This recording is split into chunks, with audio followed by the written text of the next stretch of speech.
Isang malakas na kalabog sa likurang bahagi ng sasakyan ang yumanig sa buong pagkatao ni Lika. Agad niyang hinigpitan ang kapit sa manibela, ang mga mata ay mabilis na sumulyap sa rearview mirror. Isang itim na van, walang plaka, ang delikadong nakabuntot sa kanila, halos dumidikit na sa bumper ng minamaneho niyang armored V. Diyos ko, Lika. Mahahabol nila tayo. Ang nanginginig na tinig ng kanyang kliyente, isang mayamang negosyante, ay halos mabasag sa takot mula sa passenger seat. Kalma lang po, sir. Hawak ko po ang sitwasyon, sagot ni Lika, ang kanyang boses ay kalmado at matatag, isang malaking pagkakaiba sa kaguluhang nangyayari sa labas. Ito ang kanyang trabaho. Sa gitna ng panganib, ang isip niya ay nagiging kasing talas ng isang patalim. Isa pang pagbangga, mas malakas ngayon. Napamura ng mahina si Lika nang maramdaman niyang bahagyang nawalan ng kontrol ang sasakyan. Mabilis niyang itinuwid ang manibela. Sa isip niya, kinakalkula na niya ang mga posibleng daanan, ang mga posibleng takasan. Ang daan sa harap ay masikip, puno ng mga sasakyang mabagal ang takbo. Isang malaking pagkakamali ang pumasok dito. Kumapit po kayo, sir, mariin niyang utos. Nang hindi na nag-atubili, bigla niyang ikinabig pakaliwa ang manibela, diretsong tinumbok ang maliit na espasyo sa pagitan ng isang bus at isang delivery truck. Umalingaw-ngaw ang tunog ng mga busina at galit na sigaw ng mga driver, ngunit hindi niya iyon pinansin. Kailangan niyang makawala. Ang buhay ng kliyente niya ay nakasalalay sa kanya. At ang kanyang reputasyon. Pagkalampas sa masikip na daan, isang eskinita ang kanyang natanaw. Ito na ang pagkakataon niya. Mabilis niyang ipinasok ang AV sa makipot na daanan, ang tunog ng mga gulong na kumakaskas sa semento ay nakakabingi. Sa likod, narinig niya ang pagpreno ng itim na van. Masyadong malaki ito para magkasya sa eskinita. Ligtas na sila. Pansamantala. Matapos ang ilang liko pa, huminto siya sa isang tagong lugar. Nanginginig pa rin ang kanyang kliyente, namumutla at pinagpapawisan. Pero buhay. Iyon ang mahalaga. Salamat, Lika.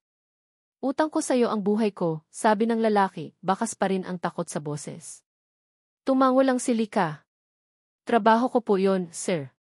Matapos maihatid ang kliyente sa isang ligtas na lokasyon at maisumite ang kanyang report sa agency, umuwi si Lika sa kanyang maliit at tahimik na apartment. Ang adrenaline mula sa habulan kanina ay unti-unti nang nawawala at ang pumalit dito ay isang pamilyar na pakiramdam ng kahungkagan. Hinubad niya ang kanyang sapatos at naupo sa gilid ng kanyang kama. Ang apartment niya ay simple lang, halos walang palamuti. Lahat ay may gamit, lahat ay praktikal. Walang nagpapakita ng personal na pagkatao, maliban sa isang bagay. Kinuha niya mula sa kanyang bedside table ang isang maliit at kupas na litrato na nakalagay sa isang murang frame. Ito ang tanging bagay na dala niya mula sa ampunan, ang tanging koneksyon niya sa nakaraang hindi niya maalala. Sa larawan, may isang sanggol na nakangiti. Siya raw iyon, sabi ng mga madre. Sa likod ng litrato, may nakasulat sa halos hindi na mababasang tinta, "V, mahal ka namin." Sino sila? Nasaan sila? Bakit siya iniwan? Ito ang mga tanong na bumabagabag sa kanya gabi-gabi. Ang pagiging bodyguard, ang patuloy na pagharap sa panganib, ay isang paraan para takasan ang mga tanong na iyon. Isang paraan para patunayan sa sarili na kaya niyang tumayo sa sarili niyang mga paa, na hindi niya kailangan ng kahit sino. Ngunit sa mga sandaling tulad nito, sa katahimikan ng kanyang kwarto, ang pader na binuo niya sa paligid ng kanyang puso ay unti-unting gumuho. Naramdaman niya ang unti-unting pag-init ng kanyang mga mata. Mabilis niyang ipinikit ang mga ito. Hindi. Hindi siya iiyak. Ang mga luha ay para sa mahihina. At siya, si Lika Dimagiba, ay hindi mahina. Kinabukasan, habang naglalakad patungo sa isang pulong, dala pa rin ang bigat ng nakaraang gabi, malalim ang iniisip ni Lika. Ang mga tanong tungkol sa kanyang pamilya ay muling umuukil-kil sa kanyang isipan. Hindi niya namalayan ang lalaking naglalakad mula sa kanto, may dalang isang malaking tray ng mga bagong lutong tinapay. Isang malakas na iblag ang nagpabalik sa kanya sa realidad. Nagkabanggaan sila. Ang lahat ng pandesal na dala ng lalaki ay nagkalat sa maruming semento. Ang amoy ng bagong lutong tinapay ay pumuno sa hangin, kahalo ng alikabok. Ano ba, miss? Hindi ka ba tumitingin sa dinadaanan mo? Sigaw ng lalaki, ang mukha ay gusot sa inis, habang tinitingnan ang mga nasayang niyang paninda. Tiningnan siya ni Lika mula ulo hanggang paa. Nakaapron pa ito na may mansa ng harina. Isang panadero. Imbes na humingi ng tawad, ang lumabas sa bibig niya ay isang depensa. Ikaw ang biglang sumulpot mula sa kanto. Kasalanan mo to. Anong ako? Bulag ka ba? Kitang-kita mong may dala akong tray, ganti ng lalaki, pinupulot ang ilang pandesal na hindi pa gaanong nadudumihan. Sayang ang mga ito. Para sana sa mga bata sa kalye. Naramdaman ni Lika ang isang bahagyang kirot ng konsensya, ngunit mabilis niya itong iwinaksi. Hindi siya pwedeng magpakita ng kahinaan. Bayaran ko na lang kung magkano yan, sabi niya sa malamig na tono, habang kinukuha ang kanyang wallet. Hindi ko kailangan ng pera mo, miss. Ang kailangan ko ay matuto kang lumingon sa paligid mo, sabi ng lalaki, na ngayon ay nakatayo na at nakatingin ng diretso sa kanyang mga mata. Doon lang napansin ni Lika ang itsura nito. Simple lang ang damit, ngunit malinis ang dating. At ang mga mata niya may kung anong kabaitan doon na biglang nagpairita sa kanya. Sino ka ba para pagsabihan ako? Taas noong tanong ni Lika. Ako si Ramon. Mo na lang, sagot nito, na tila hindi na tinag sa kasungitan niya. At ikaw, miss, sana sa susunod, mas mag-ingat ka. Hindi na sumagot si Lika. Inilapag niya ang ilang pirasong pera sa ibabaw ng isang malinis na panyo sa semento, tinalikuran ang lalaki, at nagpatuloy sa kanyang paglakad, pilit na iwinawaksi ang nakakainis na imahe ng panaderong iyon. Nang makarating siya sa isang coffee shop para sa kanyang pulong, tumunog ang kanyang cellphone. Isang tawag mula sa kanyang agency. Lika, sabi ng boses sa kabilang linya, ang kanyang handler. May bago kang assignment. High profile. Kailangan mo itong tanggapin agad. Sino ang kliyente? Tanong ni Lika, bumalik na sa kanyang propesyonal na tono. Nagkaroon ng sandaling katahimikan bago sumagot ang handler. Ang nag-iisang anak na babae ng mga imperial. Ang tagapagmana ng Imperial Group of Companies. Napakunot ang noo ni Lika. Imperial. Isang pangalang kilala sa kapangyarihan at yaman. Ang pangalan niya, pagpapatuloy ng handler, ay Lyra. Lyra Imperial. Sa pagkarinig ng pangalang iyon, isang hindi maipaliwanag na kaba ang gumapang sa dibdib ni Lika. Lyra. Bakit parang pamilyar ang pangalang iyon? Tila isang malayong alaalang hindi niya maabot, isang salitang matagal nang natutulog sa isang sulok ng kanyang isipan. Hay, nako! Inis na ibinagsak ni Ramon ang hawak niyang walis tambo sa sahig ng kanyang panaderya. Ang alikabok mula sa semento ay bahagyang umalimpuyo, kasama ng natirang amoy ng pandesal na nasayang kanina. Hanggang ngayon, ilang oras na ang nakalipas, ramdam pa rin niya ang inis. Hindi dahil sa natapong tinapay, kundi dahil sa ugali ng babaeng nakabangga sa kanya. Oh, apo, anong problema mo dyan at parang binagsakan ka ng langit at lupa? Tanong ng kanyang lola pasing habang dahan-dahang lumalabas mula sa kusina, nagpupunas ng kamay sa kanyang duster. Narinig ko ang kalabog mo hanggang doon. Wala po, la. May nakabangga lang po ako kanina. Isang babae, sagot ni Mon, habang pinupulot muli ang walis at nagsimulang magwalis ng maihalong gigil. Napakasungit. Ni hindi man lang marunong humingi ng tawad. Nag-iwan lang ng pera sa sahig na parang nag-aabot ng limos. Umupo ang matanda sa isa sa mga silyang kahoy at tiningnan ang kanyang apo. Baka naman may mabigat lang na pinagdadaanan, Mon. Hindi lahat ng tao ay kasing gaan ng loob mo. Kahit na po, la. Simpleng sorry lang, mahirap pa bang sabihin pagdadahilan niya. Ang masakit pa, para sana sa mga batang kalye ang mga pandesal na iyon. Iyon ang nakasanayan niya tuwing umaga, ang magtabi ng ilang supot para ipamigay. Napabuntong hininga na lang si Lola pacing. Hayaan mo na. Isang taong hindi mo na naman makikita. Huwag mo nang pag-aksayahan ng inis. Subalit nagkamali ang kanyang lola. Hapon na nang magpasya si Mon na magwalis sa labas ng kanilang panaderya. Ang Panaderia de la Cruz ay nasa isang kanto, katapat mismo ng mataas na pader ng isang kilalang subdivision kung saan nakatira ang mga mayayaman. Habang abala siya, isang makintab at itim na armored igloo ang huminto sa tapat ng malaking gate ng mansyon ng mga imperial. Agad na bumukas ang gate na tila ba kanina pa inaabangan ang pagdating nito. Napatigil si Mon sa pagwawalis. Naramdaman niya ang matinding kaibahan ng kanilang mundo. Ang simpleng tunog ng kanyang walis laban sa semento at ang marangyang ugong ng mamahaling sasakyan. Bumukas ang pinto sa driver's side. At halos mabitawan ni Mon ang kanyang walis. Ang babaeng bumaba ay ang babaeng masungit na nakabangga niya kanina. Ngunit ngayon, ibang-iba ang anyo niya. Nakasuot ito ng isang itim na suit, ang buhok ay maayos na nakatali, at ang tindig ay seryoso at alerto. Mabilis na umikot ang mga mata nito sa paligid, sinusuri ang bawat sulok na parabang may hinahanap na panganib. Mabilis itong naglakad papunta sa kabilang panig at magalang na binuksan ang pinto. Mula roon, isang dalagita ang lumabas. Maganda ito at mukhang mahinhin, nakasuot ng isang simpleng puting bestida. Ang dalagita ay si Lyra Imperial, ang tanging anak ng pamilya. Nagtagpo ang tingin nila ng babaeng bodyguard, ngunit isang blanko at malamig na sulyap lang ang ipinukol nito sa kanya bago ibinaling ang atensyon pabalik kay Lyra. Kaya pala ang sungit niya kanina, bulong ni Mon sa sarili. Bodyguard pala siya. Siguro, parte ng trabaho niya ang maging seryoso at walang emosyon. Biglang napalitan ng kaunting pag-unawa ang kanyang inis. Ang paghanga ay nagsimulang sumibol nang makita niya ang dedikasyon nito sa trabaho. Habang papasok na sina Lyra at ang bodyguard sa loob ng mansyon, isang matikas na babae na nasa mga 50 anyos ang sumalubong sa kanila sa may pintuan. Nakataas ang kilay nito at ang mga mata ay matalim. Ito si Doña Elvira Imperial, ang madrasta ni Lyra. Hindi nakaligtas sa paningin ni Doña Elvira si Mon na nakatayo sa labas. Tiningnan siya nito mula ulo hanggang paa na maihalong pandidiri bago bumaling sa bodyguard ni Lyra. Ikaw ba ang bago? Tanong ni Doña Elvira, ang boses ay matigas at puno ng otoridad. Hindi ito narinig ni Mon ng buo, ngunit sapat na para maramdaman niya ang tensyon. Ako po, ma'am. Lika di magiba, sagot ng bodyguard, ang boses ay propesyonal. Tumingin si Doña Elvira sa direksyon ni Mon na nasa kabilang kalsada. Gawin mo lang ang trabaho mo, mariin itong sabi kay Lika, habang ang mga mata ay nakapako pa rin kay Mon. Protektahan mo ang anak ko. At isang paalala, huwag kang makikihalubilo sa kung sino-sino lang dyan sa labas.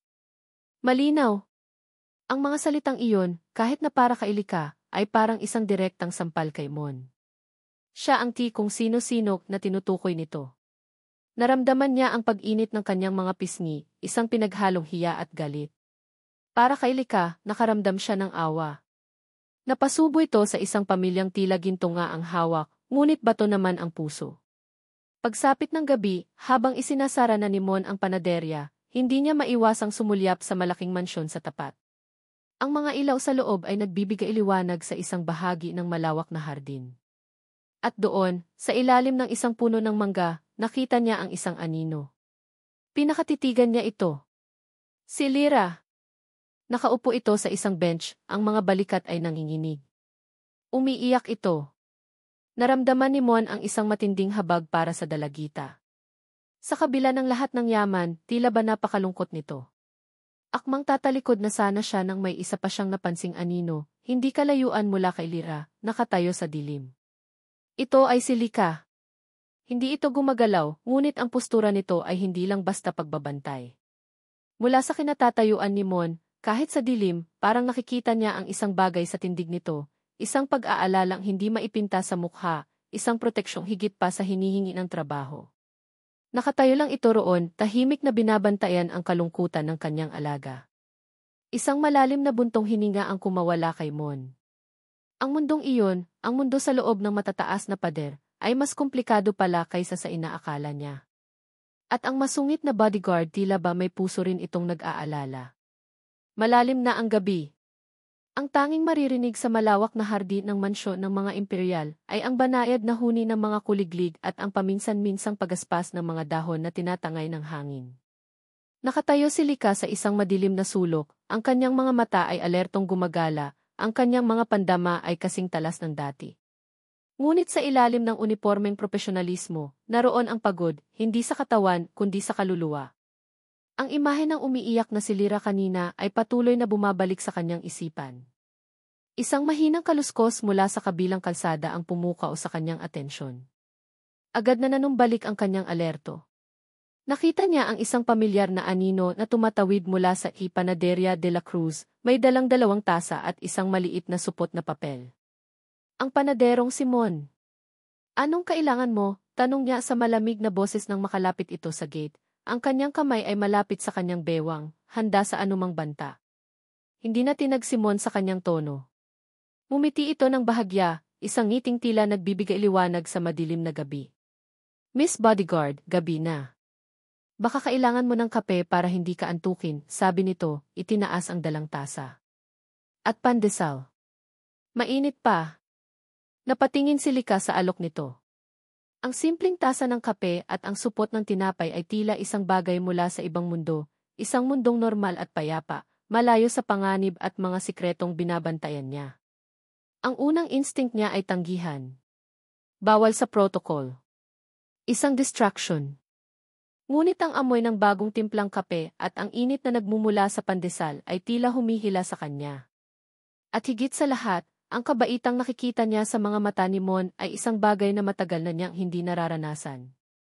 Nag-atubili siya ng ilang segundo bago dahan-dahang lumapit at tinanggap ang isang tasa. Salamat! Ang salitang iyon ay tila kinalawang sa kanyang lalamunan. Walang anuman, sagot ni Mon, sumandal ng bahagya sa gate habang hawak ang sarili niyang kape. Mahirap ba ang trabaho mo? Trabaho lang, maikling sagot ni Lika, sumimsim sa kape. Mainit. Matapang. Eksakto sa kailangan niya. Nakita ko si Maam Lira kanina sa hardin, pag-iiba ni Mon ng usapan, ang boses ay mas malumanay na ngayon. Mukha siyang malungkot. Okay lang ba siya? Tumingin si Lika sa kanya. Hindi ito isero. Baka sa boses nito ang tunay na pag-aalala. May mga bagay na hindi kayang bantayan ng kahit sinong bodyguard. Ang tanging naisagot niya, isang pahiwatig na hindi niya namamalayang ibinigay. Tumango si Mon, tila naiintindihan ang ibig niyang sabihin. Alam mo, minsan ang pinakamabigat na pasan ay yung hindi nakikita ng mata. Nagkaroon ng ilang sandali ng komportableng katahimikan sa pagitan nila. Uminom lang sila ng kape sa ilalim ng mga bituin, dalawang taong mula sa magkaibang mundo na pinagtagpo ng pagkakataon. Sa kauna-unahang pagkakataon sa loob ng mahabang panahon, naramdaman ni Lika na bahagyang lumuwag ang pader na nakapalibot sa kanyang puso. Kailangan ko nang bumalik sa loob, sabi ni Mon pagkatapos ng ilang minuto. Salamat sa pagtanggap ng kape, Miss. Lika, di ba? Tumango lang si Lika. Mon, sabi nito na parang nagpapakilala ulit. Ramon. Kung kailangan mo ulit ng kape, bukas ang panaderya ko. Mumiti itong muli bago tumalikod at bumalik sa kabilang kalsada. Sinundan siya ng tingin ni Lika hanggang sa makapasok ito sa loob ng panaderya. Naiwan siyang hawak ang mainit na tasa at isang pakiramdam na hindi niya maintindihan. Maya-maya, narinig niya ang mahinang pagbukas ng pinto ng mansyon. Si Lira. Dahan-dahan itong lumapit sa kanya, ang mga mata ay bahagyang namumugto pa. Ate Lika, mahinang tawag nito sa kanya. Hindi pa po kayo natutulog? Trabaho ko ang magbantay sa iyo, Lira, sagot ni Lika, ang boses ay mas malambing na kaysa sa karaniwan. Naupo si Lira sa isang bench na hindi kalayuan. Sana pwede ko na lang gawin ang gusto ko. Ano ba ang gusto mong gawin? Tanong ni Lika, lumapit at naupo sa tabi nito. Isang kilos na nagulat kahit siya mismo. Gusto kong magpinta. Gusto kong sumali sa mga art workshop, pag-amin ni Lira, ang boses ay puno ng pangarap. Pero ayaw ni Mommy Elvira. Sabi niya, sayang lang daw sa oras. Ang dapat ko raw atupagin ay ang negosyo, ang pagiging isang imperial. Tumingin si Lika sa malungkot na dalagita. Nakita niya rito ang isang bahagi ng kanyang sarili. Isang ibon na gustong lumipad, ngunit nakakulong sa isang gintong haula. Wala namang masama sa mangarap, Lira, sabi ni Lika, ang mga salita ay tila kusa na lang lumabas. Walang masama sa pagsunod sa gusto ng puso mo. Napatingin si Lira sa kanya, may bagong kislap ng pag-asa sa kanyang mga mata. Talaga po, Ate Lika? Tumango si Lika. Sa sandaling iyon, ang relasyon nila ay lumagpas na sa pagiging kliyente at bodyguard. Naging dalawang kaluluwa silang nagkakaintindihan. Ang tiwalang ibinigay ni Lira ay isang bagay na naramdaman ni Lika na kailangan niyang pangalagaan. Matapos bumalik ni Lira sa loob, nagpatuloy si Lika sa kanyang huling pag-ikot sa paligid ng mansyon. Napatingin siyang muli sa panaderya sa tapat. Nakita niya si Mon sa loob, abala sa paglilinis. Nagtama ang kanilang mga mata sa bintana. Isang bahagyang tango mula kay Mon. Isang hindi na malayang pag-angat ng sulok ng labi ni Lika. Isang sandali ng hindi maipaliwanag na koneksyon. Nang dumaan siya sa tapat ng bintana ng library ng mansyon, na bahagyang nakaawang, napatigil siya. May narinig siyang boses sa loob. Boses ni Doña Elvira, galit at nagpapanik. Sinabi ko na sayo. Hindi pwedeng mangyari yan, sigaw nito sa kausap sa telepono. Siguraduhin mong hindi na kailanman mabubuklat ang nakaraan. Walang dapat makaalam. Naiintindihan mo ba? Napatago si Lika sa anino ng isang malaking halaman, ang puso niya ay biglang kumabog ng malakas. Ang pagod at ang bahagyang kapayapaan na naramdaman niya kanina ay biglang naglaho, napalitan ng matinding hinala. Anong nakaraan? At sino ang hindi dapat makaalam? Mabigat ang kamay ni Mon habang minamasa ang harina sa ibabaw ng malaking mesang kahoy. Karaniwan, ang gawaing ito ay parang dasal para sa kanya, ritmiko, pamilyar at nagbibigay ginhawa. Pero ngayon, ang isip niya ay nasa kabilang kalsada, sa loob ng malaking mansyon na nababalot ng katahimikan. Hindi niya maalis sa isip ang itsura ni Lika kagabi matapos nitong marinig ang usapan ni Doña Elvira sa telepono. Nakita niya ang biglaang pagbabago sa tindig nito, ang pag-igting ng mga balikat, ang pagiging mas alerto na para bang may naramdamang panganib na hindi nakikita. Ang pag-aalala ay parang isang maliit na tinik na bumaon sa kanyang dibdib. Para kanino ang pag-aalalang iyon? Para kay Lika na sumusuong sa isang mundong hindi niya kilala? O para kay Lira na tila isang bilanggo sa sarili nitong tahanan? Magandang umaga, Mon. Napalingon si Mon. Si Mang Cardo, ang matandang hardinero ng mga imperial, ang bumati sa kanya habang bitbit ang gunting para sa mga halaman. Ninisian niya ito pabalik. Mang Cardo. Kape po muna, alok niya, isang nakasanayan na nilang gawain. Salamat, iho, sabi ng matanda, umupo sa isang bangkito sa labas ng panaderya. Mukhang malalim ang iniisip mo ah. Medyo lang po. Iniisip ko lang po ang mga taga dyan sa loob. Sagot ni Mon, sinubukan gawing kaswal ang tono. Mukhang malungkot si Maam Lira. Napabuntong hininga si Mang Cardo at sumimsim sa kape. Bata pa lang yan, ganyan na. Simula nang mangyari yung aksidente sa mga tunay niyang magulang. Si Doña Elvira ang nagpalaki. Mahigpit. May diin sa huling salita, isang diin na naglalaman ng mga kwentong hindi masabi. Pero mabait na bata yan, tulad ng ina niya. Nakilala niyo po ang tunay niyang ina, tanong ni Mon. Tumango si Mang Cardo, ang mga mata ay tumanaw sa malayo. Si Senora Amelia. Anghel sa kabaitan. Sayang at ni. Hindi na nito itinuloy, tila may takot na baka may makarinig. Sige na, iho, kailangan ko nang magtrabaho bago pa ako hanapin ang dragon, biro nito, tumutukoy kay Doña Elvira. Ang maikling usapan na iyon ay nag-iwan ng mas maraming tanong kaysa sagot sa isipan ni Mon. Aksidente. Dragon. Ang mga salitang iyon ay umalingaw sa kanyang isipan. Nang hapong iyon, nagkaroon ng malaking pagtitipon sa hardin ng mga imperial. Mga bisitang nakapormal na kasuotan, mga waiter na may dalang tray ng mamahaling inumin, isang eksenang madalas niyang nakikita mula sa kanyang simpleng panaderya. Habang nagpupunas ng salaming bintana, napanood niya ang lahat. Nakita niya si Lira, maganda sa kanyang suot na damit, ngunit ang ngiti ay hindi abot sa mga mata. Nakita niya si Doña Elvira na parang reyna, nakikipag-usap sa mga bisita ng may peking ngiti. At sa isang sulok, nakita niya si Lika, nakatayo na parang estatwa, ang mga mata ay hindi inaalis sa kanyang alaga. Sa isang iglap, may natabig na baso si Lira. Ang pulang alak ay tumapon sa puting-puting damit ng isang bisitang babae. Agad na namutla si Lira. I'm so sorry. I'm so sorry po, sabi niya, nanginginig. Hindi sumigaw si Doña Elvira. Sa halip, lumapit ito kay Lira, ngumiti sa bisita, at bumulong sa dalagita, ngunit sapat na ang talim para marinig ni Mon ang lamig nito kahit sa malayo. Wala ka talagang silbi. Nakakahiya ka. Kitang-kita ni Mon kung paano nanginig ang mga labi ni Lira at kung paano ito napayuko sa hiya. Ngunit ang mas nakapukaw ng kanyang atensyon ay si Lika. Mula sa kinatatayuan nito, nakita niya ang bahagyang pagkuyom ng mga kamao nito sa kanyang tagiliran. Ang panga nito ay nag-igting. Ang mga mata nito ay nag-aapoy sa galit na pilit na kinikimkim. Nakita ni Mon ang isang leon na gustong umatake para protektahan ang kanyang supling, ngunit pinipigilan ng mga kadena ng tungkulin. Pagsapit ng dilim, nang umalis na ang mga bisita, nakita ni Mon ang isang eksenang hindi niya malilimutan. Sa parehong hardin kung saan pinahiya si Lyra, magkasama sila ngayon ni Lika. Ipinapakita ni Lika kay Lyra kung paano ay block ang isang atake. Isang simpleng self-defense lesson. Sa una, si Lyra ay alanganin at tila natatakot. Ngunit si Lika ay matyaga, inuulit ang kilos ng may kahinahunan. Ganyan nga, narinig ni Mon na sinabi ni Lika. Huwag kang matakot. Gamitin mo ang lakas ng kalaban mo. Nang sa wakas ay makuha ni Lyra ang tamang galaw, isang malakas na tawa ang kumawala mula sa dalagita, isang tunay na tawa, puno ng saya.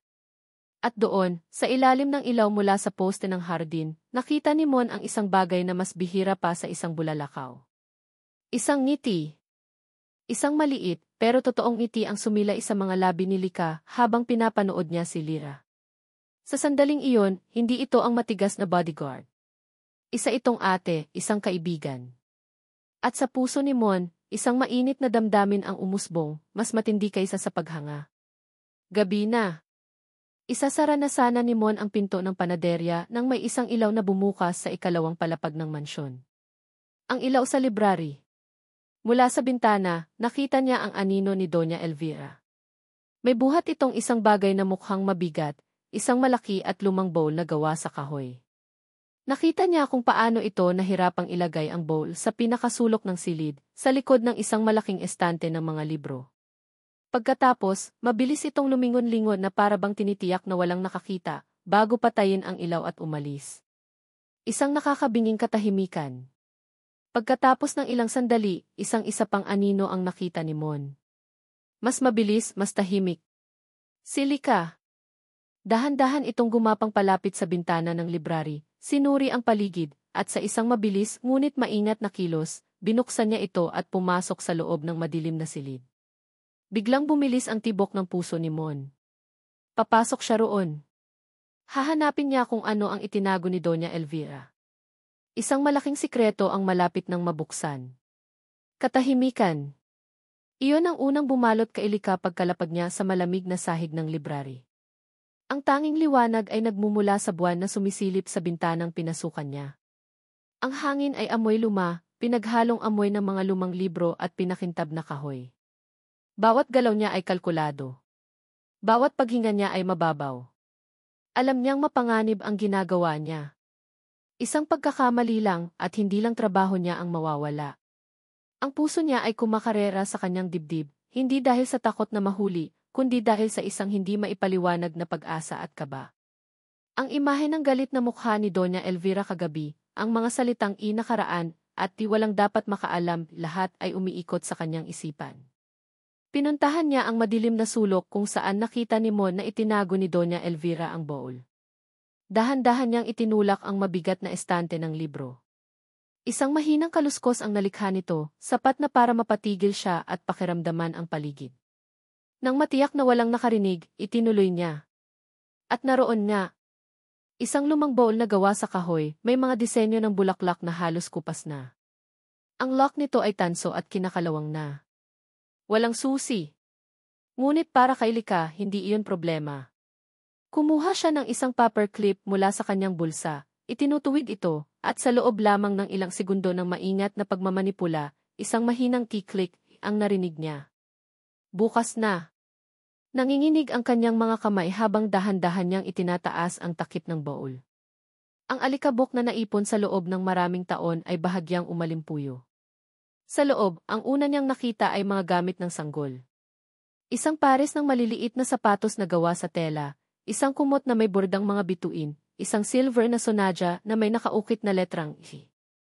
Ang lahat ay tila iningatan ng husto, ngunit halatang matagal nang naitago. Kaninong mga gamit ito? Kay Lyra. Inalis niya ang mga gamit na ito at sa ilalim, may nakita siyang isang makapal na photo album na balot sa leather. Maingat niya itong kinuha.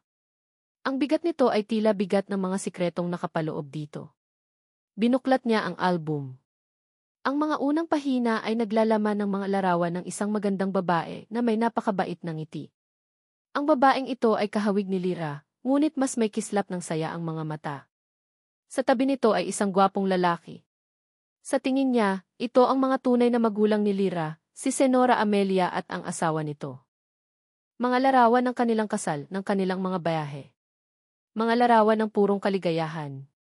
Nagpatuloy siya sa pagbuklat, hanggang sa marating niya ang isang pahina na nagpatigil sa pagtibok ng kanyang puso. Ang larawan ay kuha sa isang ospital. Ang babae, si Senora Amelia, ay nakahiga sa kama, pagod ngunit may ngiti sa mga labi na kayang magliwanag sa buong silid.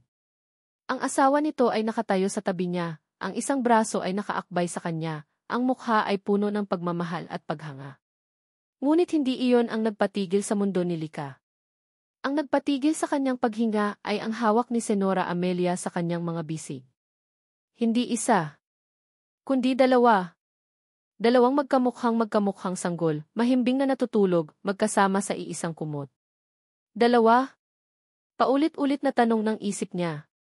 Mabilis na gumala ang kanyang mga mata sa buong larawan, hinahanap ang anumang paliwanag. Bakit dalawa? Ang alam ng lahat, ang alam ng buong mundo, ay iisa lang ang anak ng mga imperial. Si Lyra. Nasaan ang isa? Anong nangyari sa kanya? Ang puso niya ay nagsimulang tumibok ng napakabilis, isang malakas na dagundong sa kanyang dibdib na halos nakakabingi.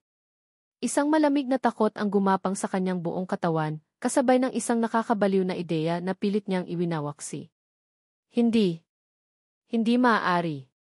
Nanginginig ang mga kamay, kinuha niya mula sa pinakatagong bulsa ng kanyang wallet ang tanging yaman niya sa mundo, ang kupas at tupi-tuping litrato. Ang papel nito ay malambot na sa katagalan, ang mga gilid ay halos pira-piraso na. Maingat niya itong iniladlad.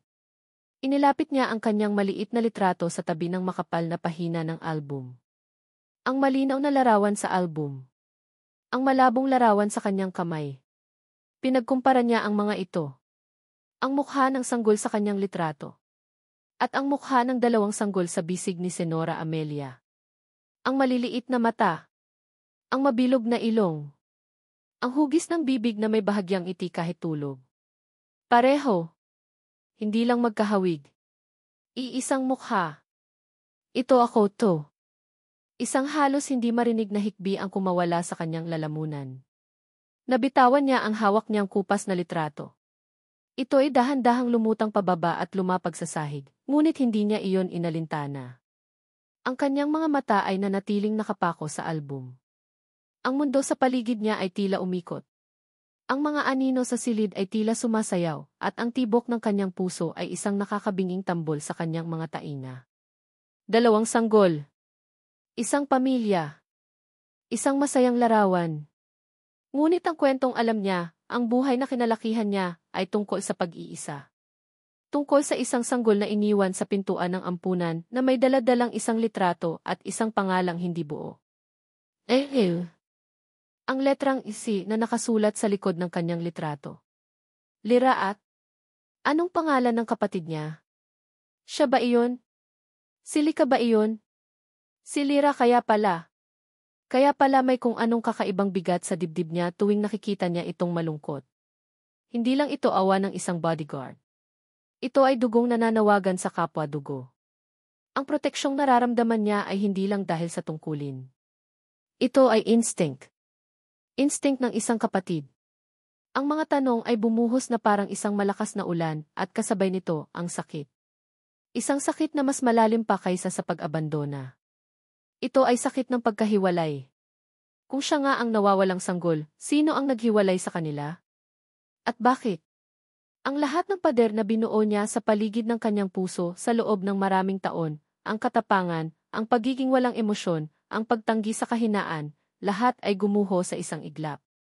Sa kauna-unahang pagkakataon, naramdaman niya ang ganap na pagiging isa.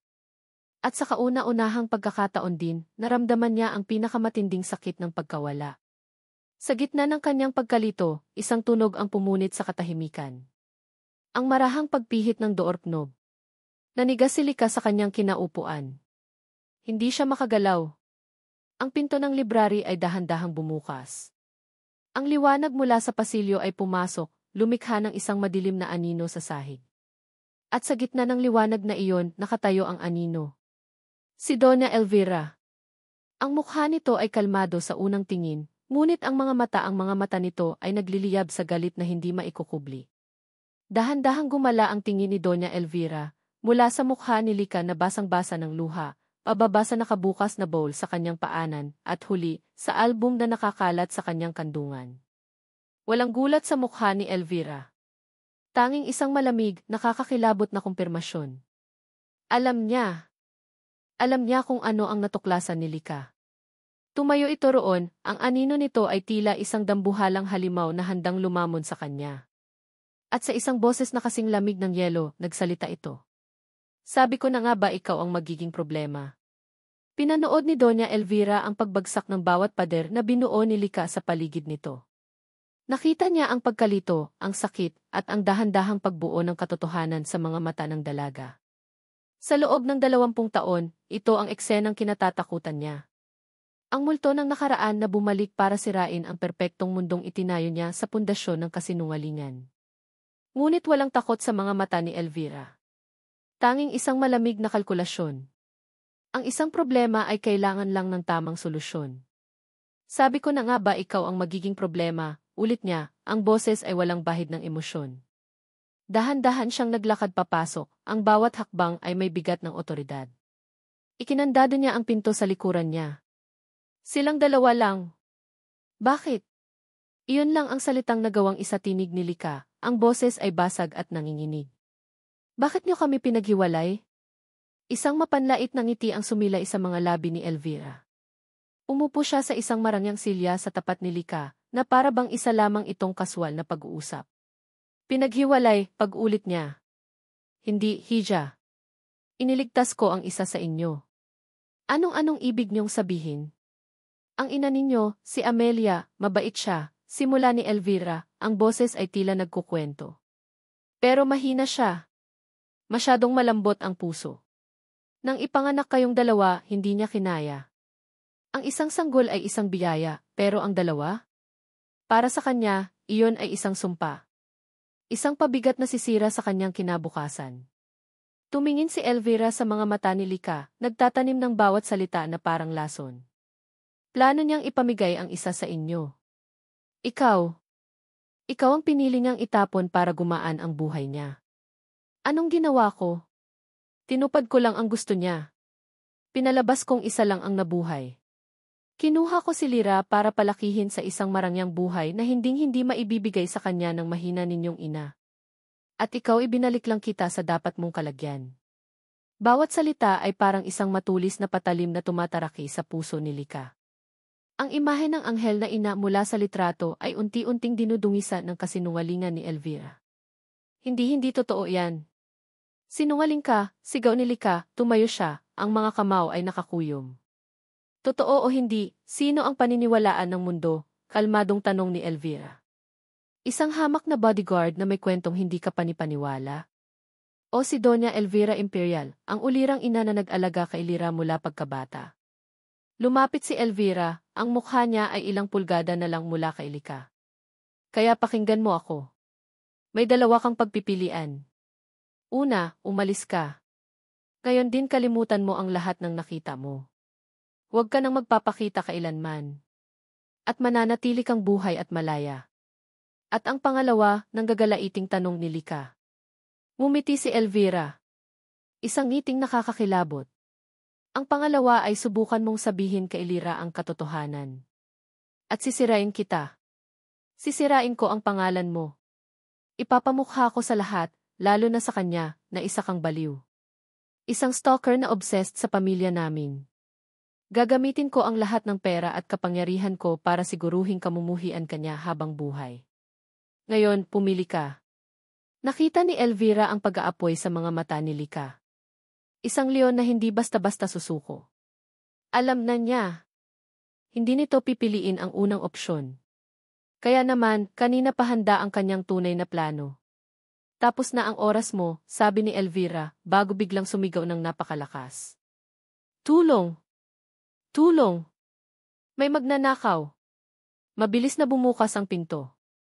Ang mga security guard ng mansyon ay agad na pumasok, kasunod ang isang natatarantang si Lyra. Mommy! Anong nangyayari? Sigaw ni Lyra, ang mukha ay puno ng takot. Iyang babaeng yan, sabi ni Elvira, itinuturo si Lika na parabang ito ang pinakamaruming bagay sa mundo, habang itinatago ang album sa likuran niya. Sinusubukan niya akong pagnakawan. At tingnan ninyo ito.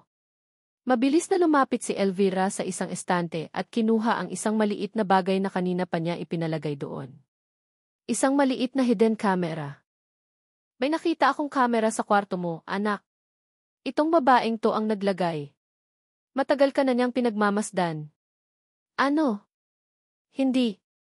Hindi totoo yan, pagtatanggol ni Lika sa sarili, ngunit ang boses niya ay natabunan na ng kaguluhan. At ito pa, sigaw muli ni Elvira, kinuha ang bag ni Lika at ibinuhos ang laman nito sa sahig. Mula roon, kasama ng mga gamit ni Lika, ay lumabas ang isang suklay at isang panyo, parehong pag-aari ni Lyra. Ang mga ito ay palihim na kinuha ng tapat na katulong ni Elvira mula sa kwarto ni Lyra kanina lang. Lahat ng mata ay napunta kay Lika. Ang mga gwardiya ay humakbang palapit. Ngunit ang pinakamasakit sa lahat ay ang tingin ni Lyra. Ang dalagitang pinrotektahan niya, ang dalagitang tinuruan niyang maging matapang, ang kapatid na ngayon lang niya natagpuan. Nakatitig ito sa kanya, ang mga mata ay nanlalaki sa gulat, takot at pagkalito. Ang tiwalang binuo nila sa loob ng ilang araw ay parang salamin na binasag sa isang iglap. Ate Lika di. Sabi ni Lyra, ang boses ay nanginginig at puno ng sakit. Totoo po ba? Napatitig si Lika sa mga matang iyon, mga matang naghahanap ng sagot, mga matang humihingi ng isang bagay na hindi na niya maibibigay. Paano niya ipapaliwanag ang lahat? Saan siya magsisimula? Bawat ebidensya ay laban sa kanya.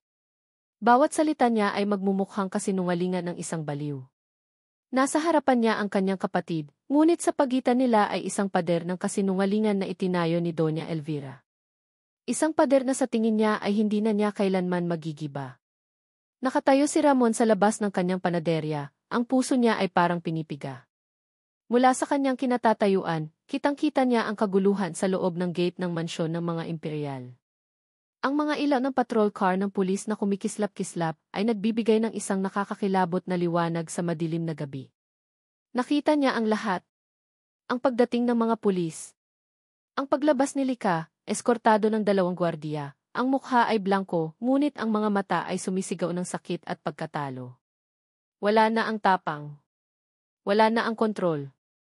Ang natira ay isang babaeng pinagtulungan ng isang mundong hindi niya kayang labanan. Sinubukan niyang lumapit. Lika, sigaw niya, ngunit ang boses niya ay nalunod sa ingay. Hinarang siya ng isang gwardiya sa gate. Wala kang kinalaman dito, mister. Umalis ka na.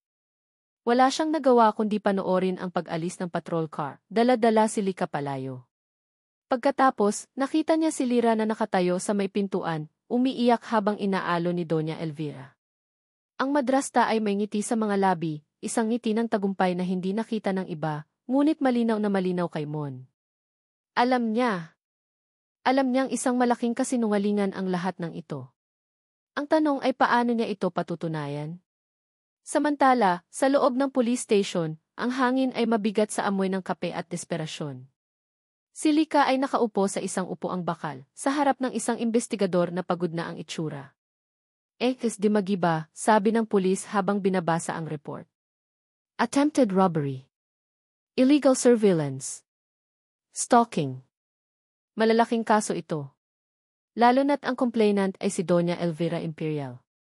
Hindi po totoo ang mga iyan, mahinang sagot ni Lika. Ang boses niya ay walang lakas. Ang isip niya ay wala roon. Ang tanging nakikita niya ay ang mga mata ni Lyra, mga matang puno ng pagtataksil. Pero ang ebidensya ay malakas, sabi ng pulis, itinuturo ang plastic bag na naglalaman ng kamera, suklay at panyo. Lahat ito nakuha sa'yo. At nahuli ka sa library. Anong ginagawa mo roon? Paano niya sasabihin? Hinahanap ko po ang katibayan na ako ang nawawalang kapatid ng alaga ko at ang madrasta niya ang nagtago sa akin. Sino ang maniniwala sa kanya?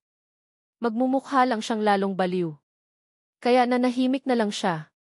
Tumawag na kami sa agency mo pagpapatuloy ng pulis. Sinabi nilang terminated ka na. At hindi sila magbibigay ng anumang tulong legal. Isang suntok sa sikmura. Mag-isa na naman siya. Tulad ng dati. Sa loob ng ilang oras, tinanong siya ng paulit-ulit. Ngunit wala siyang ibang sinabi. Nang sa wakas ay dumating ang abogado na ipinadala ni Doña Elvira, isang bagay lang ang sinabi nito, the client is willing to drop the charges. Napakunot ang noo ni Lika. Bakit? On one condition, dagdag ng abogado. You will sign this affidavit, admitting to a lesser charge of trespassing.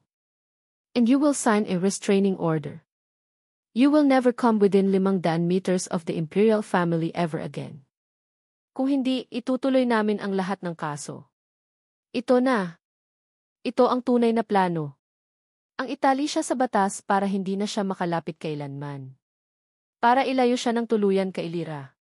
Tiningnan ni Lika ang papel. Ang pagsuko ba ito? O isang paraan para makalaya at makahanap ng ibang paraan para lumaban? Sa ngayon, wala siyang pagpipilian.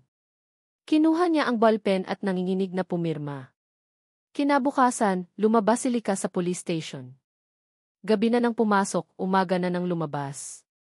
Ang damit niya ay gusot, ang mukha ay pagod, ang puso ay basag. Wala siyang trabaho. Wala siyang reputasyon.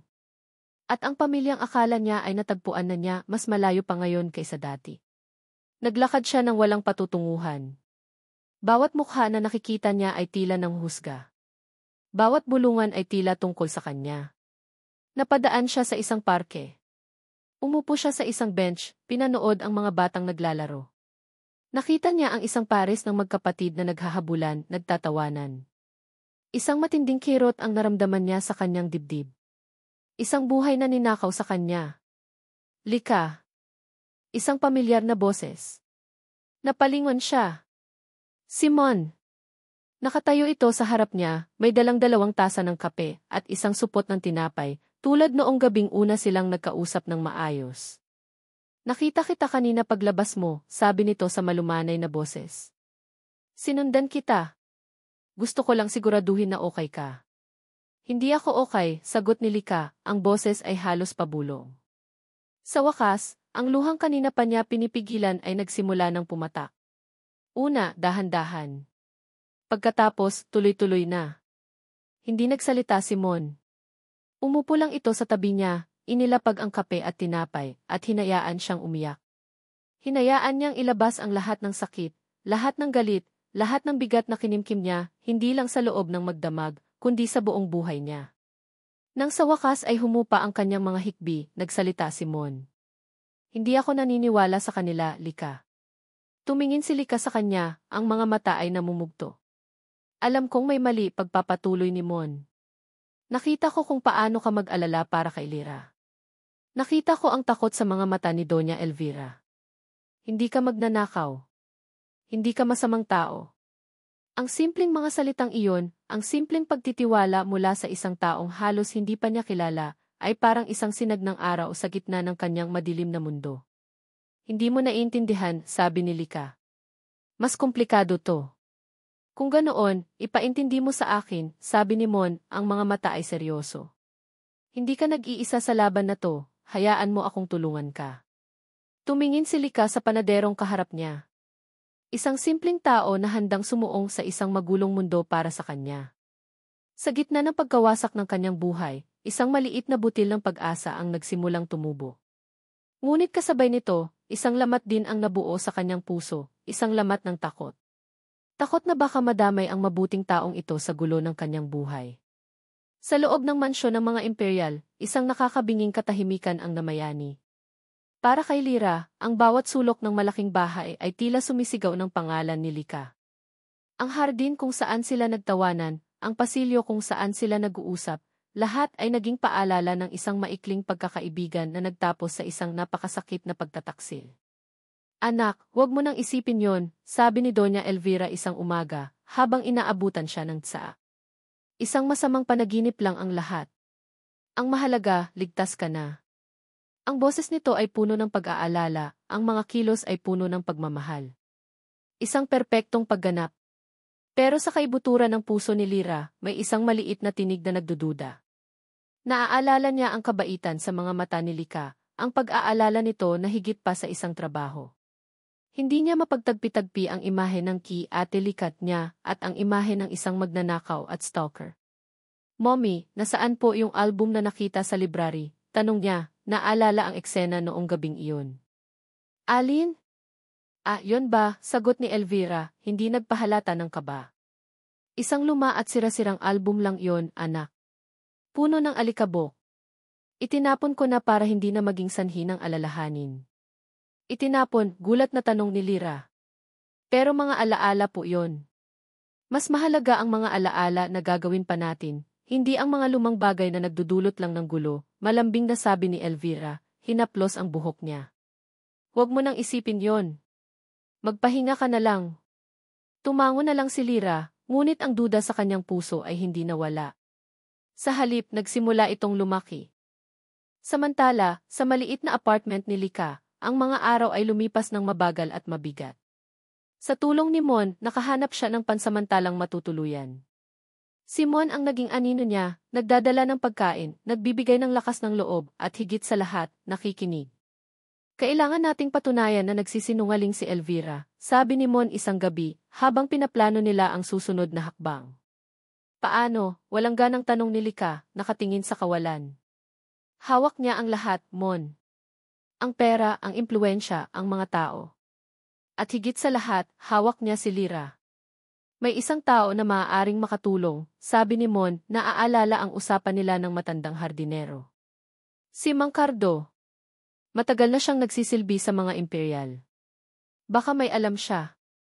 Kinabukasan, pinuntahan ni Mon si Mang Cardo. Sa una, ayaw magsalita ng matanda, takot na madamay. Ngunit nang makita niya ang desperasyon sa mga mata ni Mon at marinig ang kwento tungkol kay Lika, ang konsensya ng matanda ay nanaig. Hindi aksidente ang pagkamatay nila Senora Amelia, nanginginig na pag-amin ni Mang Cardo. Sabotahe. Ang preno ng sasakyan may gumalaw. At si Doña Elvira palagi niyang kinainggitan si Senora Amelia dahil ito ang tunay na mahal ni Senor Ricardo, ang asawa niya noon na ama ni Lyra. At may isa pa. Matagal ko nang itinago to. May kinuha si Mang Cardo sa luma niyang wallet. Isang maliit at nakatuping papel. Isang birth certificate. Bago mangyari ang aksidente, ibinigay ito sa akin ni Senora Amelia, sabi ni Mang Cardo. Dalawa ang birth certificate. Sabi niya, itago ko raw ang isa. Para daw sa kaligtasan ng pangalawa niyang anak. Tiningnan ni Mon ang papel. Nakasulat doon, Lyra Amelia Imperial. Lyra D. Bulong ni Mon. Hindi Lika. Lyra. Halos magkasing tunog. Siya si Lika, sabi ni Mon, puno ng kumbiksyon. Ito na. Ito na ang katibayang kailangan nila. Isang opisyal na dokumento. Dali-dali siyang bumalik kay Lika, dala ang balita at ang birth certificate. Sa kauna-unahang pagkakataon sa loob ng maraming araw, isang kislap ng pag-asa ang sumilay sa mga mata ni Lika. Hindi siya baliw. Totoo ang lahat. Ang kanilang plano, kailangan nilang maipakita ito kay Lyra. Ngunit paano? May restraining order. Hindi pwedeng lumapit si Lika. Ako, sabi ni Mon. Ako ang lalapit sa kanya. Maghihintay ako ng pagkakataon. Ang pagkakataon ay dumating makalipas ang 2 araw. Nagkaroon ng isang charity event sa isang hotel, at ang pamilya Imperial ay isa sa mga pangunahing panauhin. Alam nilang pupunta roon si Lyra. Nagpanggap si Mon bilang isang waiter. Gamit ang Peking bee, nakapasok siya sa event habang abala ang lahat, at habang si Doña Elvira ay nakikipag-usap sa ibang bisita, nilapitan niya si Lyra na nag-iisa sa isang sulok. Lyra, mahinang tawag niya. Nagulat si Lyra nang makita siya. Mon! Anong ginagawa mo dito? Kailangan mong makita to, sabi ni Mon, mabilis na inilabas ang nakatuping birth certificate. Pakiusap, maniwala ka. Hindi masamang tao si Lika. Kapatid mo siya. Nanginginig na kinuha ni Lyra ang papel. Binuksan niya ito. Nakita niya ang pangalan. Lara Amelia Imperial. Nakita niya ang pangalan ng mga magulang niya. Nakita niya ang petsa ng kapanganakan, ang sarili niyang kaarawan. Ang lahat ng duda sa kanyang puso ay nagsimulang maging isang malinaw na larawan. Ang pagmamalupit ni Elvira. Ang itinapong album. Ang biglaang paglitaw ni Lika. Ang koneksyon na naramdaman niya. Saan-saan siya, nanginginig na tanong ni Lyra, ang mga mata ay puno ng luha. Nasa labas siya. Naghihintay, sagot ni Mon. Ngunit bago pa sila makakilos, isang malamig na kamay ang humawak sa balikat ni Lyra. Si Doña Elvira. Ang ngiti nito ay wala na. Ang mga mata nito ay kasing talim ng yelo. Ano yan? Tanong niya, inaagaw ang papel mula sa kamay ni Lyra. Tiningnan niya ito, pagkatapos ay tumingin kay Mon ng may pagkasuklam. Security. Mabilis na dumating ang mga gwardiya. Anong ginagawa ng lalaking ito dito? Stalker din ba ito ng anak ko? Hindi. Mommy, pakinggan niyo muna ako, sigaw ni Lyra. Ngunit huli na ang lahat. Kinuha ni Elvira ang birth certificate at sa harap nilang lahat, pinunit niya ito ng pira-piraso. Isang peking papel. Isa na namang desperadong pagtatangka para sirain tayo. Sinunggaban ng mga gwardiya si Mon. Nagpumiglas siya. Lyra, maniwala ka. Nasa labas siya. Narinig ito ni Elvira. Mabilis siyang bumulong sa isang gwardiya. Alam niya na ang gagawin. Dinala si Mon palabas. Sa labas ng hotel, naghihintay si Lika, ang puso ay puno ng pag-asa. Nang makita niyang papalabas si Mon na hawak ng mga gwardiya, agad siyang tumakbo palapit. Mon! Anong nangyari? Lika, tumakbo ka na, sigaw ni Mon. Ngunit bago pa siya makakilos, isang itim na van, ang parehong van na humabol sa kanya noon, ang mabilis na huminto sa kanilang tabi. Mula roon, bumaba ang mga lalaking nakamaskara. Walang salita. Tanging karahasan. Pinagsusuntok nila si Mon hanggang sa bumagsak ito sa sahig, walang malay. Si Lika ay hinawakan ng mahigpit. Huwag kang lalaban kung ayaw mong mamatay ang kaibigan mo, bulong ng isa sa kanila. Wala siyang nagawa. Para siyang isang manikang walang buhay habang isinasakay siya sa van. Ang huling nakita niya ay ang walang malay na katawan ni Mon na nakahandusay sa kalsada. Nawala na ang lahat. Ang katibayan ay napunit. Ang tanging taong naniwala sa kanya ay nag-aagaw buhay. At siya, bihag ng mga taong walang balak na iwan siyang buhay. Lahat ay nawala. Ang mga pira-pirasong papel ay parang nyebe na dahan-dahang nahulog sa mamahaling karpet. Ngunit para kay Lyra, ang mga ito ay abo ng isang katotohanang saglit niyang nahawakan bago sinunog sa kanyang harapan. Nakatayo siya roon, naninigas, habang pilit na hinihila si Mon ng mga gwardiya papalayo. Ang sigaw ni Mon na, nasa labas siya, ay umalinggaw sa kanyang tainga, isang desperadong mensahe na hindi niya maaaring baliwalain. Mommy, bakit? Bulong ni Lyra, ang boses ay basag.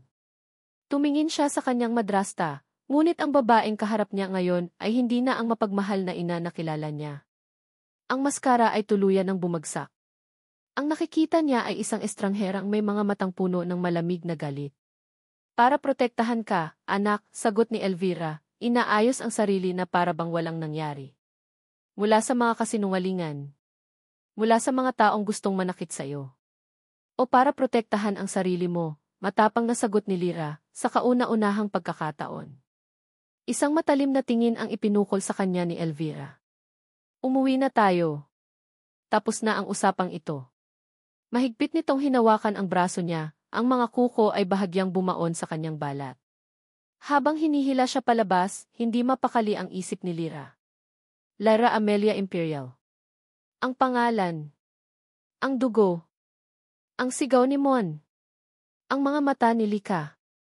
Ang lahat ay umiikot, nag-ugnay at bumubuo ng isang larawang nakakatakot, ngunit hindi niya na maaaring talikuran. Paglabas nila ng hotel, ang kaguluhan ay tapos na. Wala na ang van. Wala na si Lika. At wala na rin si Mon. Ang tanging naiwan ay isang maliit na patak ng dugo sa semento, isang tahimik na saksi sa karahasang naganap. Nang makita ito ni Lyra, isang bagay sa loob niya ang nabasag. Ang takot na matagal niyang kinimkim ay napalitan ng tapang. Ang pagdududa ay napalitan ng katiyakan.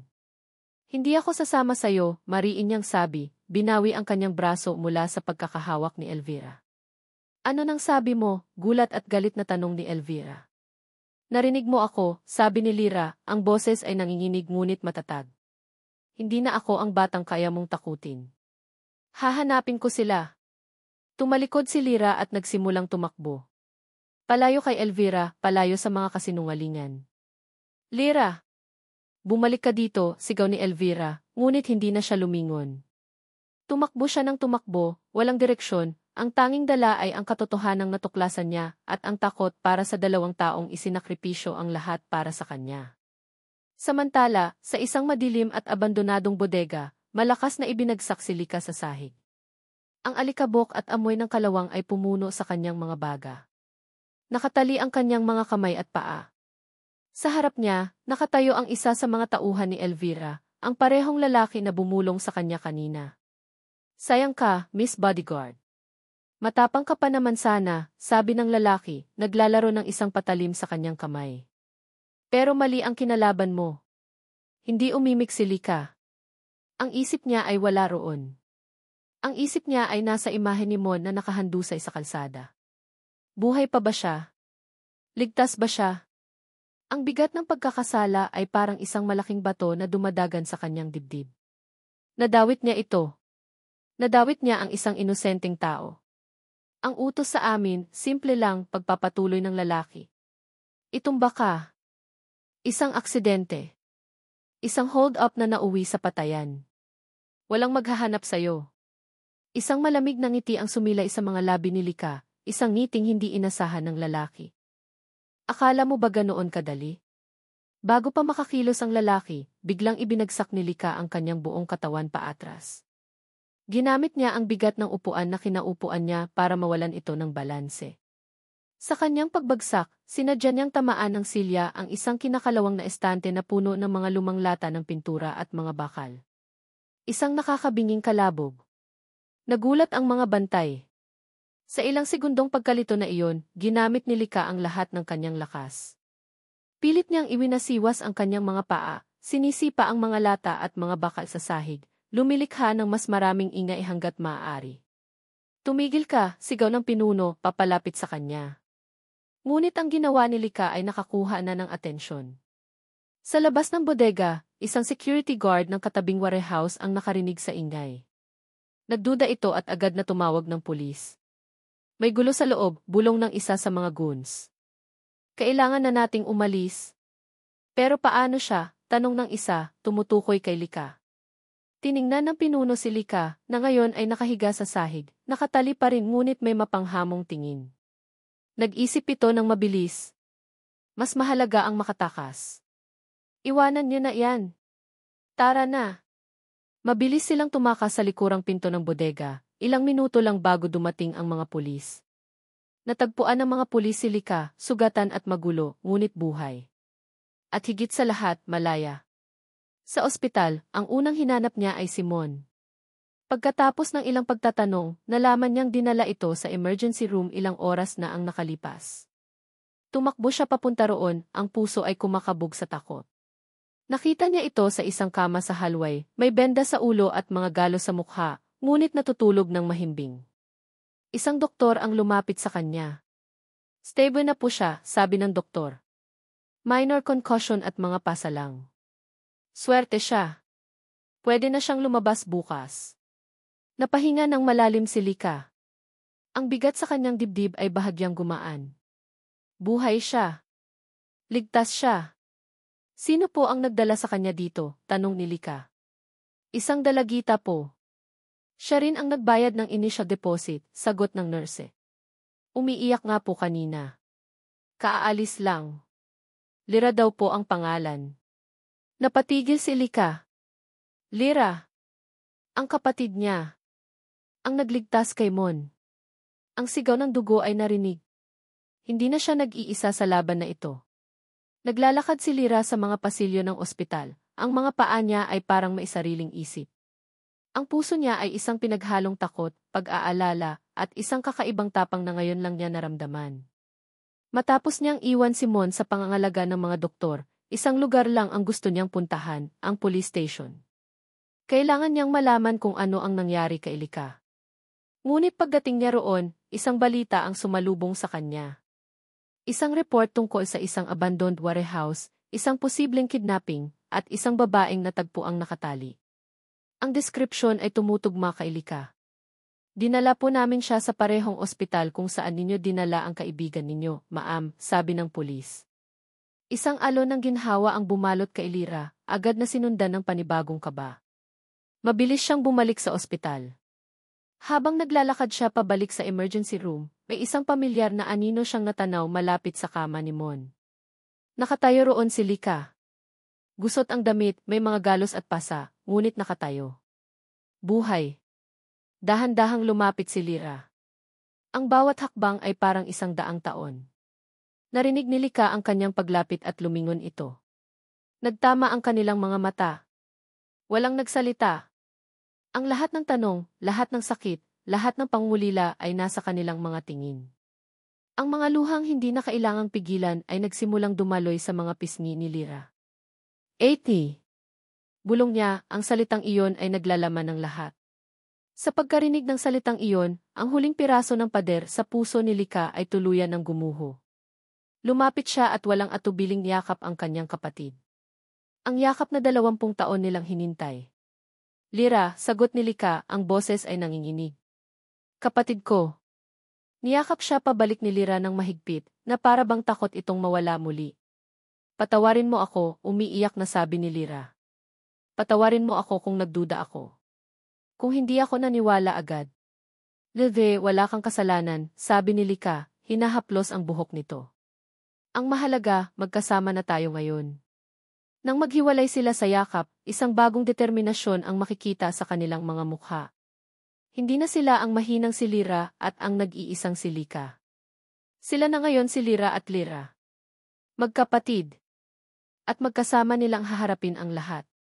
Kinabukasan, nang magising si Mon, ang una niyang nakita ay ang dalawang magkahawig na mukha na nakatingin sa kanya, parehong may bakas ng pag-aalala. Gising ka na, sabi ni Lika. Isang maliit na ngiti ang sumilay sa kanyang labi. Anong nangyari? Tanong ni Mon, hawak ang masakit niyang ulo. Iniligtas mo kami, sagot ni Lyra, ang mga mata ay puno ng pasasalamat. Kung hindi dahil sa'yo. Teka, sabi ni Mon, dahan-dahang umupo. Tumingin siya mula kay Lika papunta kay Lyra at pabalik. Ibig sabihin ni. Tumango ang dalawa. Magkapatid kami, sabay nilang sabi. Isang malapad na ngiti ang gumuhit sa mukha ni Mon sa kabila ng mga pasa. Alam ko mula pa noong una. Sa maliit na silid na iyon sa ospital, nabuo ang isang alyansa. Isang bodyguard, isang tagapagmana, at isang panadero. 3 taong pinagbuklod ng katotohanan at handang lumaban para sa hustisya. Anong plano natin? Tanong ni Mon. Pinunit na ni Elvira ang birth certificate. Wala na tayong ebidensya. Hindi yan totoo, sabi ni Lyra, ang mga mata ay nag-aapoy sa bagong tapang. Meron pa. Napakunot ang noo ni Lika at Mon. Si Mang Cardo, pagpapatuloy ni Lyra. Sinabi niya sa akin na 2 ang ibinigay sa kanyang kopya ni Mama. Ang isa ay ang original, ang isa ay certified true copy. Ang pinunit ni Mommy Elvira ay ang kopya lang. Ang orihinal nakatago sa isang lugar na siya lang ang nakakaalam. Kung ganoon, kailangan nating mahanap si Mang Cardo, sabi ni Mon. Pero kailangan nating mag-ingat, sabi ni Lika, ang kanyang strategic na isip ay nagsimula ng gumana. Alam na ni Elvira na alam na natin. Hindi siya titigil hanggat hindi niya nakuha ang huling ebidensya. At siguradong babantayan niya si Mang Cardo. Kung gayon, kailangan nating unahan siya, sabi ni Lyra. Tumingin siya sa kanyang kapatid. Ate Lika, kailangan kita. Kailangan ko ang tapang mo. At kailangan namin ng plano. Tumingin si Lika sa kanyang kapatid, pagkatapos ay kay Mon. Sa kauna-unahang pagkakataon, hindi na siya nag-iisa sa pagplano. May pamilya na siya. May dahilan na siyang lumaban ng higit pa sa sarili niya. Okay, sabi ni Lika, tumango. Heto ang gagawin natin. Nagsimula siyang magsalita, ang boses ay kalmado at puno ng kumpiyansa. Habang nakikinig sina Lira at Mon, alam nilang ang huling kabanata ng kanilang laban ay malapit nang magsimula. At sa pagkakataong ito, handa na sila. Ang mansyon ng mga Imperial ay tila isang malaking haula. Para kay Doña Elvira, ito ang kanyang kaharian. Ngunit sa mga nakalipas na araw, ito ay naging kanyang kulungan. Bawat anino ay tila may dalang banta. Bawat katahimikan ay tila isang babala. Ang pagtakas ni Lira, ang pagkaligtas ni Lika, ang pagkakatuklas sa pangalawang birth certificate, lahat ay mga senyales na ang kanyang perpektong mundo ay malapit ng gumuho. Hanapin niyo ang hardinerong iyan, sigaw niya sa telepono sa kanyang pinuno ng seguridad. Dalhin niyo siya sa akin. Buhay o patay, hindi mahalaga. Kunin niyo ang dokumento. Ngunit huli na siya. Sa isang maliit at ligtas na bahay na inupahan ni Mon, pinag-aaralan ng tatlo ang kanilang plano. Si Mang Cardo ay kasama na nila, ligtas mula sa mga kamay ni Elvira. Ang orihinal na birth certificate ni Lira Amelia Imperial ay nakalatag sa mesa, isang sagradong dokumento na magiging susi sa kanilang tagumpay. Hindi sapat na ipakita lang ito sa pulis, sabi ni Lika, ang kanyang isip ay gumagana na parang sa isang general. Gagamitin ni Elvira ang kanyang pera para pagdudahan ito, para patagalin ang kaso. Kailangan natin ng isang bagay na hindi niya kayang kontrolin. Ang media, mungkahin ni Mon. Malapit na, sabi ni Lika. Pero kailangan natin ng mas malakas. Kailangan nating marinig ang katotohanan mula mismo sa bibig niya. Paano? Tanong ni Lira. Hinding-hindi siya aamin. Isang ngiti ang sumilay sa labi ni Lika. Aamin siya kung ang kausap niya ay ang taong pinakakinamumuhian niya. Ang plano ay simple ngunit delikado. Gaganapin ang taunang Imperial Charity Ball sa mismong mansyon ng mga Imperial kinabukasan. Ito ay isang malaking event, dadaluhan ng mga pinakamayayamang tao sa bansa at ng media. Ito ang perpektong entablado. Gagamitin nila si Lira bilang pain. Babalik si Lira sa mansyon, mag-isang haharapin si Elvira bago magsimula ang party.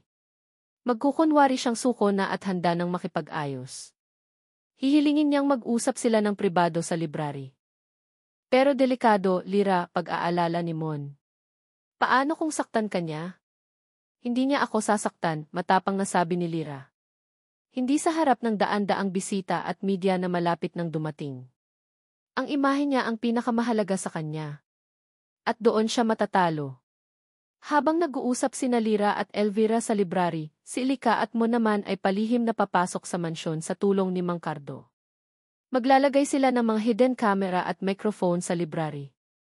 Ang lahat ng pag-uusap ay ma-stream ng live sa isang malaking screen na ikakabit sa hardin kung saan magaganap ang party.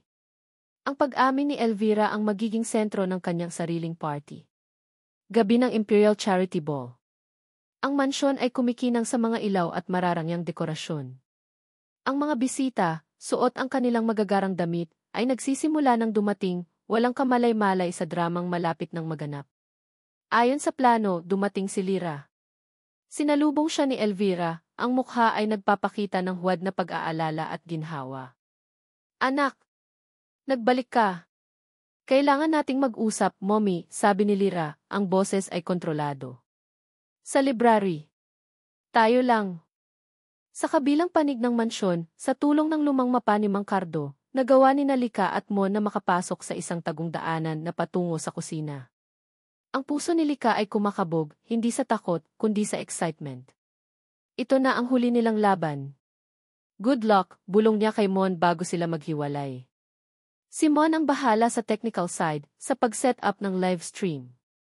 Siya naman, pupwesto malapit sa library, handang pumasok kung kakailanganin. Sa loob ng library, ang tensyon ay puputok na.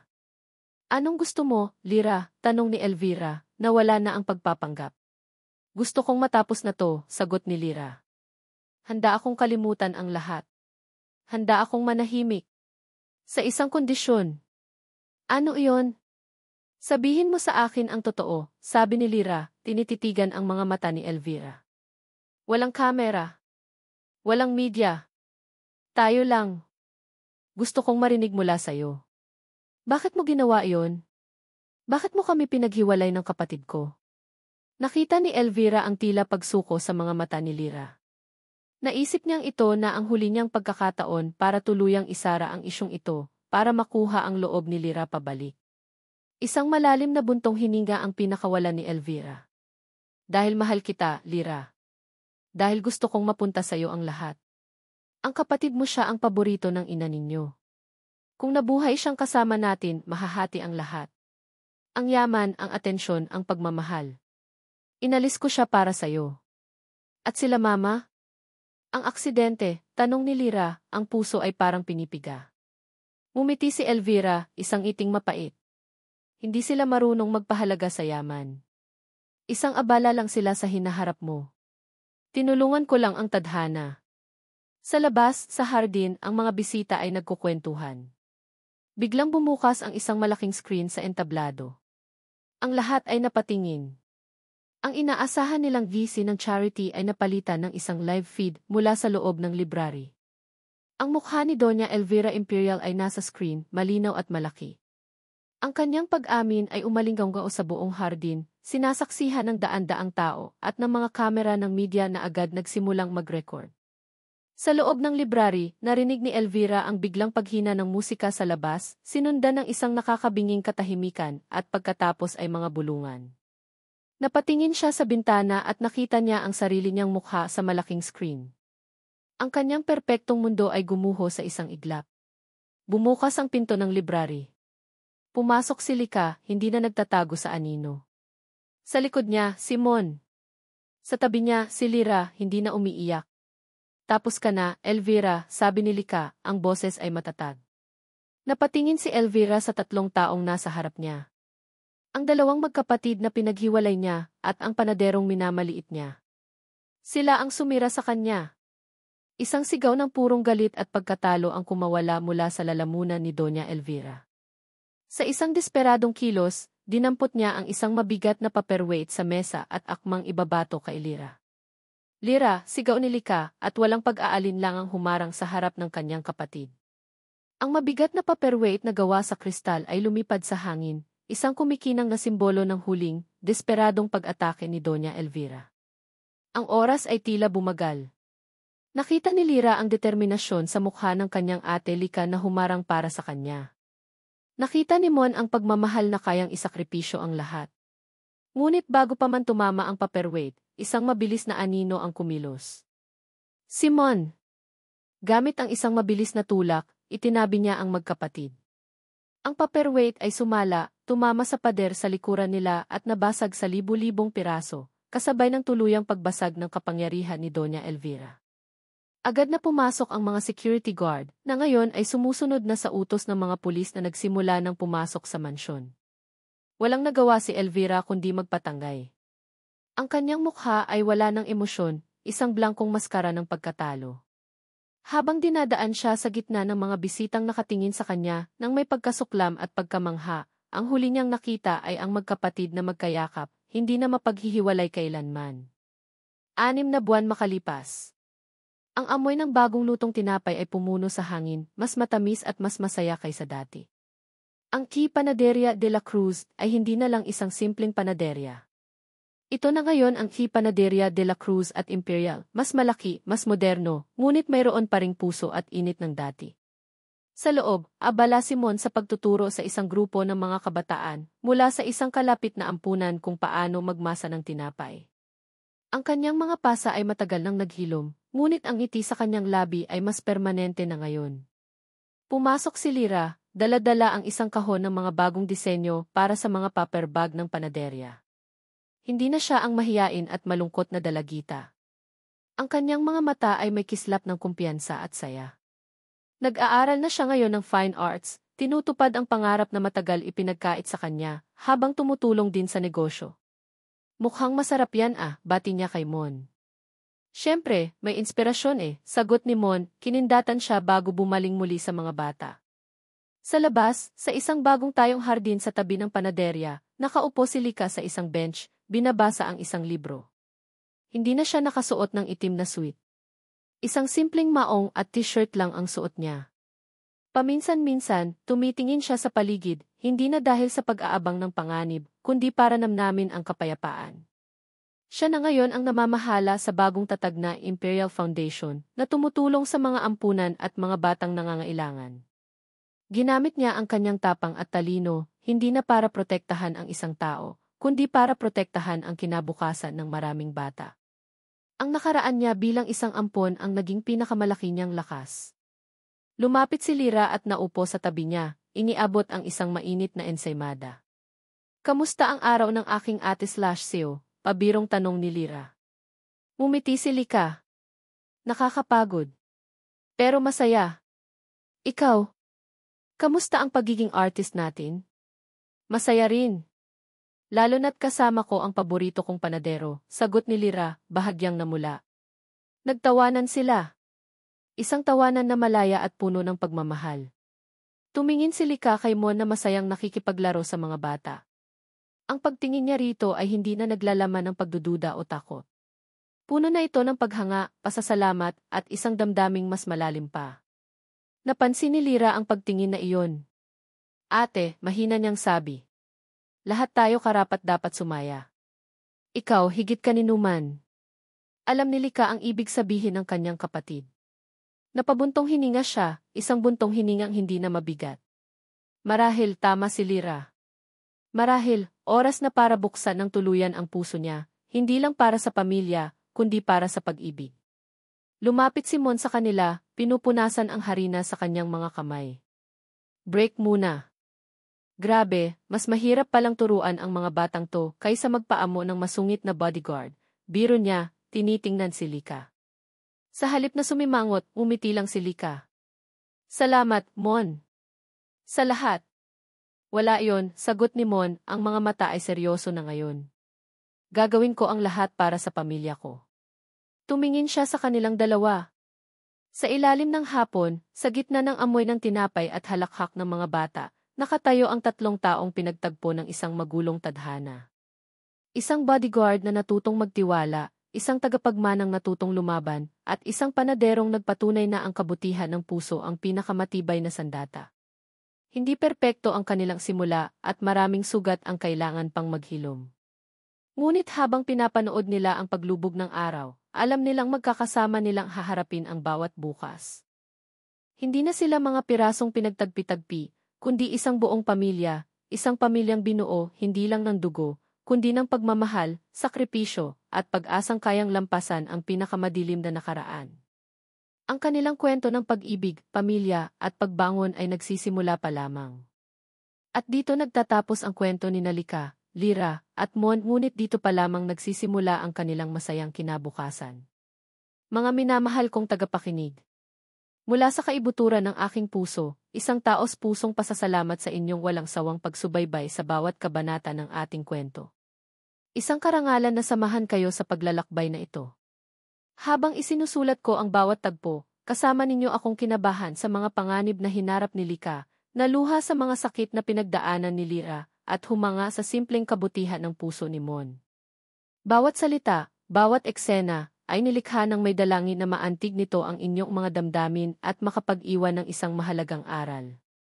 Ang paglalakbay na ito ay isang paalala na ang tunay na pamilya ay hindi palaging nagsisimula sa dugo, kundi sa pagmamahal na handang magsakripisyo, magpatawad at bumuo muli. Ipinakita sa atin ni Lika at Lyra na kahit gaano pa kalalim ang sugat ng nakaraan, ang pag-asa at pagkakaisa ay kayang maghilom sa lahat. At ang pag-ibig, tulad ng ipinakita sa atin ni Mon, ay hindi kailangang maging magarbo o engrande. Minsan, ito ay isang tahimik na presensya, isang mainit na tasa ng kape sa malamig na gabi, isang kamay na hindi bibitaw sa gitna ng pinakamalakas na bagyo. Ito ang pag-ibig na nagbibigay lakas, ang pag-ibig na nagiging tahanan.